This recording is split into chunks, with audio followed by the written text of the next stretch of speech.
ఓం నమ శివాయ శ్రీమాత్రే నమః. మిత్రులకి శ్రేభిలాషులకి అలాగే నన్ను ఇంతగా ఆదరిస్తున్న యూట్యూబ్ ప్రేక్షకులందరికీ కూడా పేరు పేరు ధన్యవాదాలు.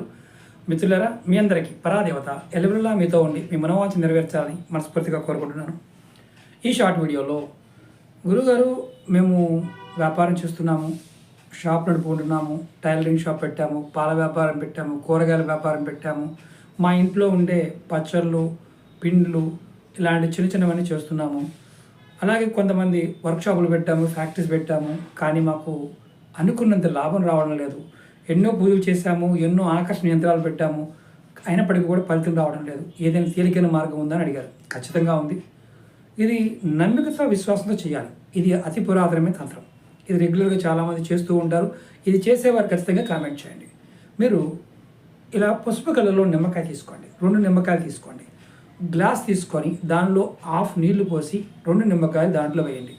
ఒక గ్లాసులో పూర్తిగా నిమ్మకాయలు అంటే పూర్తిగా నీళ్ళు పోయకూడదు, హాఫ్ వరకే పోయాలి. 2 నిమ్మకాయలు వేయాలి. 48 గంటల పాటు అలాగే ఉంచండి.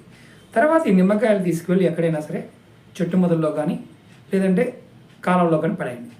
ఇలా మీరు ప్రతిరోజు చేస్తూ ఉంటే సహజంగా మీకు ధనాకర్షణ కలుగుతుంది, వ్యాపార ఆకర్షణ కలుగుతుంది, వ్యాపార వృద్ధి కలుగుతుంది. ఇంట్లో అయినా చేయవచ్చు. ఒకవేళ ఇంట్లోనే చేసేవారనుకోండి, మీ పూజా మందిరంలో కూడా గ్లాసులో సగం నీళ్ళు తీసుకొని వేయచ్చు. గాజు గ్లాసులు అనుకోండి, గాజు గ్లాస్ అంటే రాహు, నీరు అంటే చంద్రుడు, లెమన్. ఇది కలర్ కనుక పసుపు కలర్లో ఉంటే గురుడు, లోపల ఉన్నది శుక్రుడు.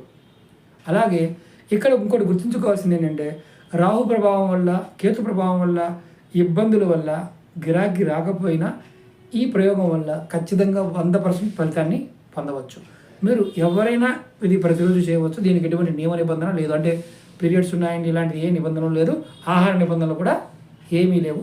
ఇది అద్భుతమైన పరిహారం. ఎందుకంటే మనం నిమ్మకాయని తంత్ర పూజల్లోనూ మంత్ర పూజల్లోనూ వాడుతూ ఉంటాం, అమ్మవారికి మాలగా కూడా వేస్తూ ఉంటాం. కాబట్టి మీ అందరికీ నిమ్మకాయ గురించి తెలుసు. నిమ్మకాయ చాలా శక్తివంతమైనది.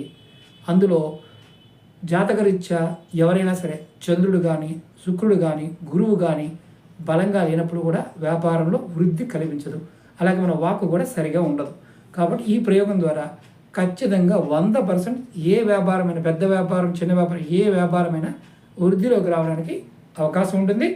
జనాకర్షణ కూడా బాగా కలుగుతుంది. ప్రయత్నించేయండి, ఫలితాన్ని పొందండి. అలాగే మీకు ఈ వీడియో నచ్చినట్లయితే లైక్ చేయండి, ఛానల్ని సబ్స్క్రైబ్ చేసుకోండి, పక్కనే ఉన్న గంట సింబల్ని యాక్టివేట్ చేసుకొని 10 మంది మిత్రులకి ఈ వీడియోని షేర్ చేయండి. ఓం నమః శివాయ శ్రీమాత్రే నమః.